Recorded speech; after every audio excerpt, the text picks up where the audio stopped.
13 effective years in the Florida State Legislature, was elected to the U.S. House of Representatives in 2002 to represent Florida's 25th Congressional District, which includes part of Miami-Dade, Collier, and Monroe counties.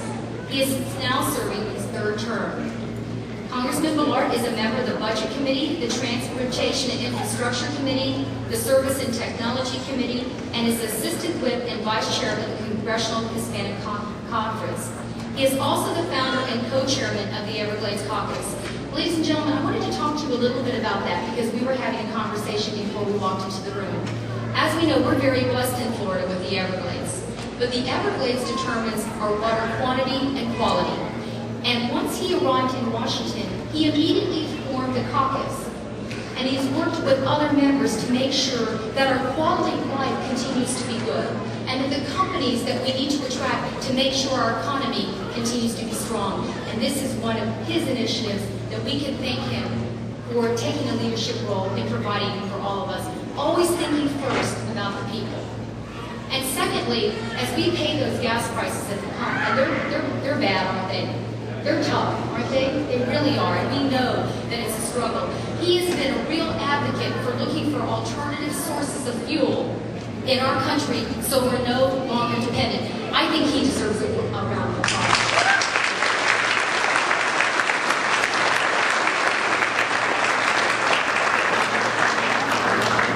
He's also a strong proponent of improving transportation as a member of the Transportation Infrastructure Committee and has helped deliver millions of federal dollars for the I-75 widening project and Miami-Dade transit. Public safety is a huge priority for the Congressman, and since his arrival in Washington, the Congressman has been a strong proponent of promoting hurricane preparedness and ensuring federal relief. We know we went through one of the toughest hurricane seasons ever a couple years back, and he continues to make a commitment to making sure that we're safe and we're prepared. Most recently, in 2007, Diaz-Balart launched the Protecting Families online initiative to help parents and families protect themselves against online predators and identity theft. As a member of the Budget Committee, the Congressman is pushing for a responsible federal budget that keeps our taxes low, also very important. And when he came to Congress, he was the founding member of the Washington Waste Watchers, a group dedicated to combating government waste, fraud, and abuse, always looking for quality, always looking for the interest of the public. Diaz-Balart began his political career in 1988 and served in the Florida House of Representatives, and in 1992 he was elected to the Florida Senate, where he served as vice chair of the Rules Committee and chaired several other committees, including the Combined Appropriations, Ways and Means, Finance and Tax Committees, the Criminal Justice Appropriations, Banking Insurance Committee, and Children and Families Committee. In 2000, the Congressman returned to the Florida House, where he has served as the chair of the Congressional Redistricting Committee and vice chair of the Procedural and Redistricting Council. He is a native Floridian. He was born in Fort Lauderdale on September 25th in 1961. He attended the University of South Florida, where he was a partner of Keiser University, where he studied political science before beginning his public service career as an aide to the city of Miami mayor in 1985. The Congressman lives in Miami with his wife and his son. Dedicated family man, a dedicated man who makes a difference every day in Washington in our lives. Please welcome with me Congressman Diaz.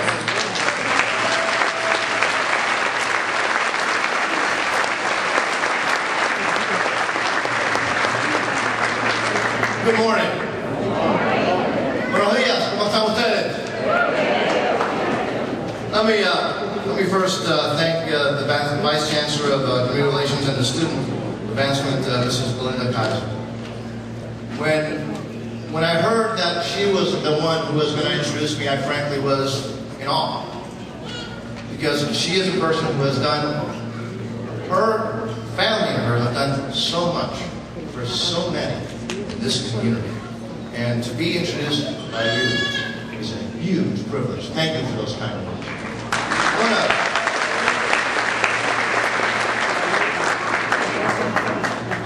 It is a privilege to be here, invited to be here at Keiser University to join in celebrating and frankly honoring today's graduates.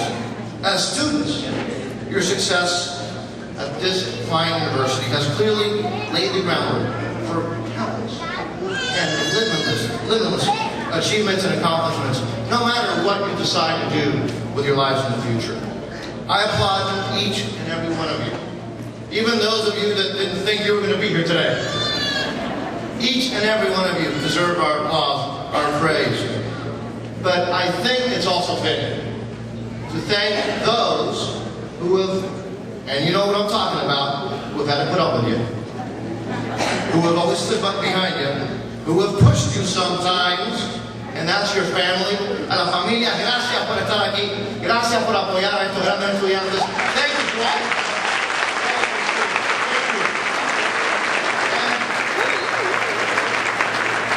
Because I know that as tough as it's been for all of you, it's probably been tougher and more frustrating sometimes for your family members. So thank all of you. And then also the unsung heroes of today. Those that work day in, day out with you all to prepare you, the faculty of this wonderful institution. Let's give them another round of applause.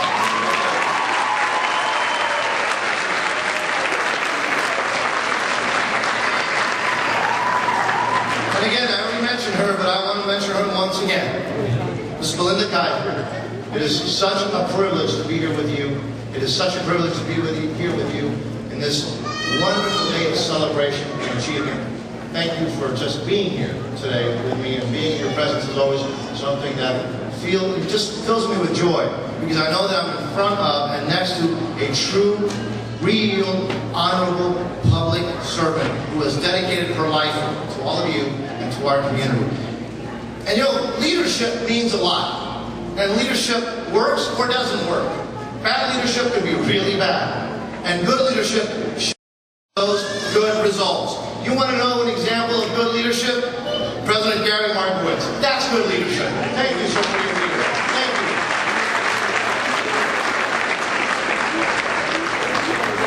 I want to recognize one more person, a person who usually doesn't get recognized, who works in my office, makes me look good, along with others of my staff. And she's here today. And let me tell you, she's here today not because I asked her to be here, because I could have not kept her away from being here today. Giselle Reynolds is a graduate of Keiser University in the year 2006. Giselle, thank you for being here.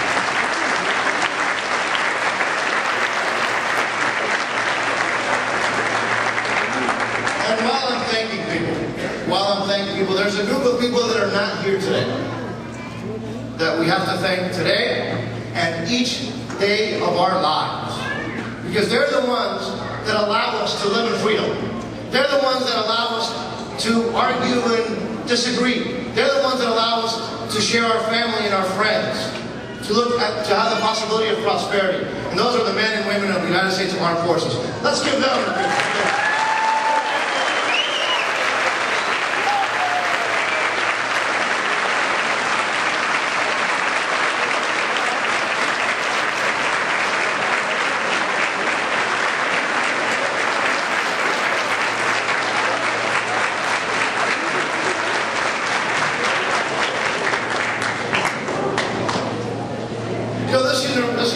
Keiser University has equipped all of you with tools and skills that you will need for successful careers around our community and frankly around the world. As you move forward from here, your lives will be filled with exciting new challenges and great opportunities. No matter what path you choose to go on. Now, the betterment of our nation and of our community now entirely depends on you. It really does. On your civic engagement, on your activism. Now, I know it's a burden, and it's a burden that I hope you will carry with pride and with honor. But it's also a challenge that I'm absolutely certain you will accomplish with humility and with pride. Because this great nation of ours is worth the work, is worth the sacrifice, is worth everything that we can give back to her.